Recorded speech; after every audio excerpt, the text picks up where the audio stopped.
Dans l'actualité de ce 14 mai, il faut y mettre le prix si vous voulez la tomate produite dans la vallée du Sourou. Flambée des prix oblige, la caisse de 70 kg passe de 4 000 à 12 500 francs seulement 4 mois d'intervalle. Une période de vache grasse pour les producteurs de tomates au moment où les consommateurs crient misère. Vous les entendrez en début de journal.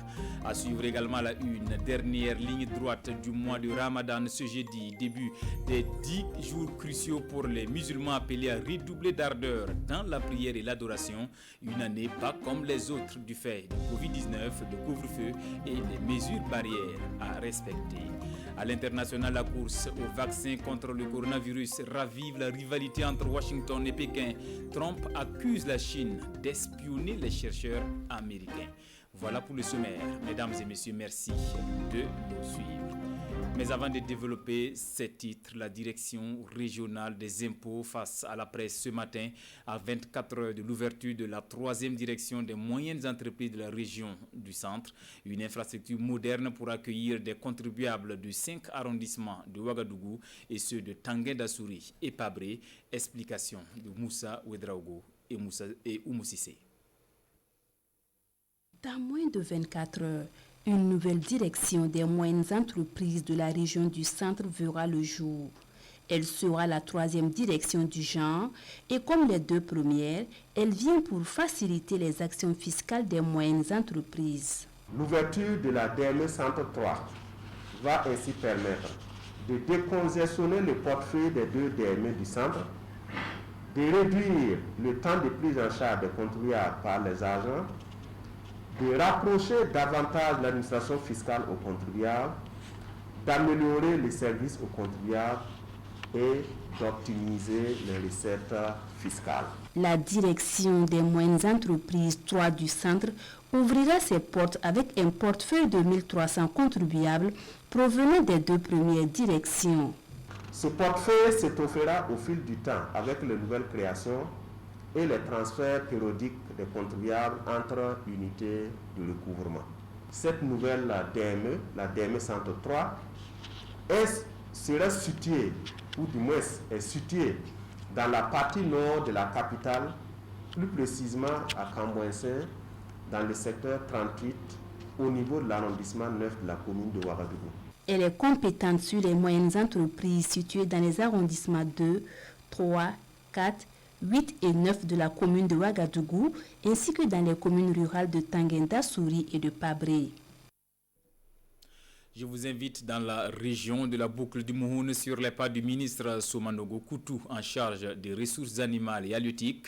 Après le Mouhoun, il a mis le cap sur le Nayala en compagnie de la coordinatrice du projet régional d'appui au pastoralisme au Sahel. Visite de chantier d'une aire d'abattage à Douroula, un poste vétérinaire à Gassan et un bouli à Yaba. Le point d'image avec Samson Bationou, Claude Ouedraogo et Karim Ouedraogo.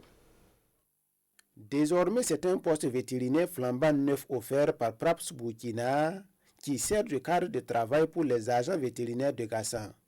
Ce nouveau cadre va permettre aux agents d'être dans de meilleures conditions de travail.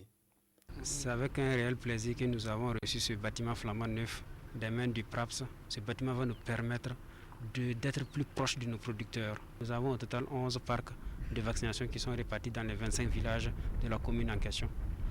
Le responsable des ressources animales a aussi visité une aire d'abattage à Douroula dans la province du Mouhoun et le bouli de Pakongo dans le Yaba. Des réalisations dont le niveau d'exécution est satisfaisant dans l'ensemble.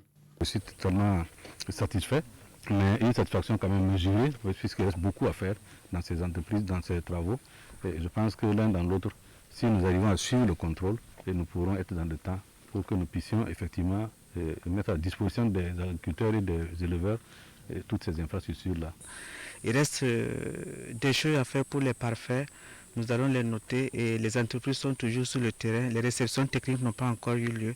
Donc nous sommes toujours en train de poursuivre l'exécution de ces travaux. Ces 3 infrastructures ont coûté 114 millions de francs CFA. Pour la pérennisation de ces ouvrages, des comités de gestion ont été installés dans chaque village. On reste dans la boucle du monde, précisément dans la vallée du Kou, dans la vallée du Sourou, l'une des fiertés de cette région pour ses merveilles agricoles, outre le riz et le maïs. La production maraîchère est aussi importante, tout presque y est, pour bien assaisonner les plats. Mais attention, le prix de la tomate a triplé ces derniers temps. Les consommateurs crient à la flambée des prix. Les producteurs, eux, se frottent les mains en cette période de dernière récolte. Yves Rwamba et Karim Ouedraogo signent pour nous ce reportage. De 4 000 francs CFA en janvier, la caisse de tomates de 70 kg a plus que triplé au mois de mai dans la vallée du Sourou, au grand bonheur des producteurs qui se frottent les mains. Ici, au marché de tomates de Niassan, pour obtenir la caisse de 70 kg actuellement, il faut débourser 12 500 francs CFA. Ce prix pourrait même grimper les jours à venir. 70 kg là, on vend ça actuellement à 12 500. De moment aussi, d'ici une semaine, ça va être 15 000. Ça va faire ça. C'est tout à fait normal parce que ce qui est rare est cher, dans la mesure où nous sommes en train de s'approcher de la saison des pluies. Alors que la récolte a commencé il y a très longtemps. Et comme la tomate est en train de s'éménuiser, voilà pourquoi le prix a grimpé. Mais cela, c'est au profit des bras producteurs. La production moyenne de tomates s'élève à 25 tonnes l'hectare dans les différents périmètres. C'est donc une des activités rentables dans la vallée du Sourou. Mais il faut noter que les difficultés demeurent. En janvier et février, il est très difficile de pouvoir écouler la tomate. On peut gagner 2 millions comme ça. Dans la coopérative, on peut gagner 300 millions dans l'année. Il y a des moments qu'il y a pas de marché, mais il y a des moments aussi, ça va. Souvent, si les tomates là sortent vers Yako ou Eguela, pour nous ici, comme il n'y a pas bonne route là. La fin du calvaire n'est pas loin. Le tronçon Tougan-Vallée du Sourou est en chantier pour allier le goudron Tougan de Dougou, ce qui va faciliter l'écoulement de ces tomates vers Bobo, Ouaga et le Ghana, entre autres. Le coronavirus, une pandémie, la solution par le respect des mesures barrières. L'association Jeunesse Sans Frontières qui y croit table sur la sensibilisation en offrant des kits de lavage de mains aux plus vulnérables. Cette association va jusqu'au niveau village avec le soutien de Plan Bureau du Centre-Est pour toucher plus de 1000 ménages. Une stratégie de porte-à-porte suivie par notre équipe dans le village de Gonquin, commune de Dialgaï. Hassan Gebré, Tanga Robert Kafando. À Gonquin, dans la commune de Dialgaï, l'association Jeunesse Sans Frontières sensibilise sur le Covid-19. La stratégie, le porte-à-porte. Dans les ménages visités, les volontaires de l'association échangent d'abord sur la maladie pour évaluer le niveau de connaissance des populations. Lorsque nous arrivons dans un ménage, le premier objectif, c'est d'abord de s'assurer de comment ce ménage comprend la maladie. Mais on se rend compte quand même que la plupart des ménages, en tout cas, a des informations, ne serait-ce que le minimum, en tout cas, pour pouvoir se préserver de cette maladie-là. À la fin des échanges, un kit de lave-mains est offert aux ménages, avec l'espoir que les gestes barrières enseignés lors de l'entretien seront respectés. Ils nous ont conseillé de nous laver régulièrement les mains au savon, de porter des bavettes et d'éviter de nous serrer les mains. Ils nous ont également conseillé de respecter 1 mètre de distance entre nous. Et nous leur disons merci pour le travail qu'ils abattent pour protéger nos vies à partir de ces conseils. L'association Jeunesse Sans Frontières mène cette campagne de sensibilisation porte-à-porte avec le soutien du Plan Bureau du Centre-Est, actif dans la lutte contre la pandémie dans la région du Centre-Est. Je le disais en début de journal, dès cette nuit, les fidèles musulmans entament les 10 derniers jours de Ramadan. Les bienfaits sont énormes pour qui sait redoubler d'efforts dans la prière et l'adoration d'Allah. Comment s'y prendre dans ce contexte de Covid-19 où le respect du couvre-feu et des mesures barrières sont de rigueur? Difficile équation dans ce reportage signé Drissa Traoré et Ali Traoré. Le mois de Ramadan est un mois bénéfique pour les musulmans. Durant cette période, les fidèles multiplient les bonnes actions pour pouvoir se rapprocher de leur Créateur. L'effort est encore plus grand lors des 10 derniers jours de ce mois.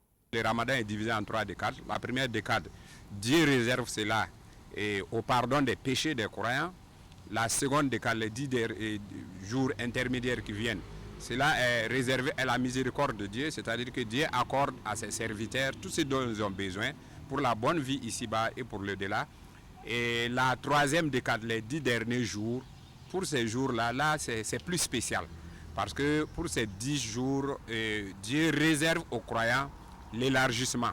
On a tantôt parlé du pardon des péchés. Quand Dieu dit qu'il a pardonné les péchés, mais n'empêche qu'au jour du jugement dernier, on exhibera vos péchés. Mais lorsque Dieu dit qu'il vous a élargi, c'est-à-dire qu'il a pardonné l'ensemble de vos péchés, il a effacé. Convaincu de ces propos, le musulman va alors redoubler d'efforts pour bénéficier des grâces de Dieu pendant ces 10 derniers jours qui débutent ce jeudi 14 mai. Les bienfaits de ce mois multiplient lorsqu'il tire vers sa fin. Mais le jeûne doit constituer le principal acte durant ce mois béni. En plus de cet aspect, on doit miser sur les autres actions pour nous rapprocher d'Allah.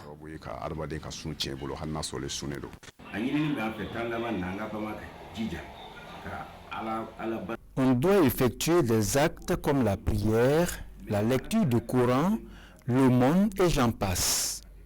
Durant ces 10 dernières nuits, nous devons aussi rechercher celle du destin.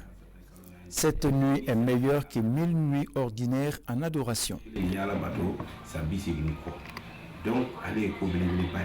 Pour la recherche de cette nuit, les musulmans ont l'habitude d'investir les mosquées pour la prière nocturne. Mais cette année, avec le couvre-feu, il est demandé aux fidèles d'accomplir les actes d'adoration à domicile.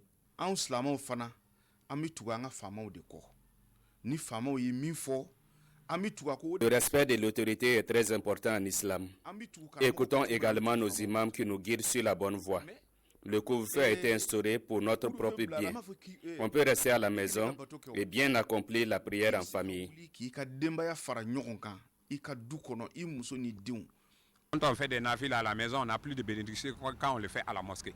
Il n'empêche qu'on l'aurait souhaité faire à la mosquée, puisque avec l'ambiance, cela donne de l'émulation aux uns aux autres. Il faudra alors créer cette émulation à domicile pour pouvoir mieux faire la prière et bénéficier des bienfaits de cette nuit du destin. Allons au marché de Léguéma, un quartier de Bobo-Dioulasso. Ce lieu de commerce fermé pour mésentente entre ses occupants a ouvert ses portes hier. Il a fallu la médiation des autorités locales pour un dénouement de la crise. Maneka Yen, Kadouro Meneki. Étal fièrement exposé ça et là. Des allées au couloir bondées ce mercredi 13 mai. La vie reprend son cours normal au marché de Léguéma de Bobo-Dioulasso. Nous remercions nos autorités locales qui ont travaillé à nous unir. Grâce à Dieu, aujourd'hui, il n'y a plus de discorde. On a même reçu une autorisation de la mairie disant qu'on peut s'installer en toute quiétude. La guéguerre à propos de l'octroi des magasins du marché se conjugue désormais au passé. Un retour à l'accalmie qui n'était pas attendu de si tôt. On était vraiment inquiètes. C'était pas facile pour nous. Les enfants m'ont dit hier que le marché ouvre ce mercredi 13 mai. Effectivement, on est là ce matin et on espère ne plus revivre une zizanie pareille. On veut la paix dans notre marché. Nous avons prié pour un retour de la paix. Nous sommes tous des frères et sœurs. La bagarre est finie et on est vraiment contents.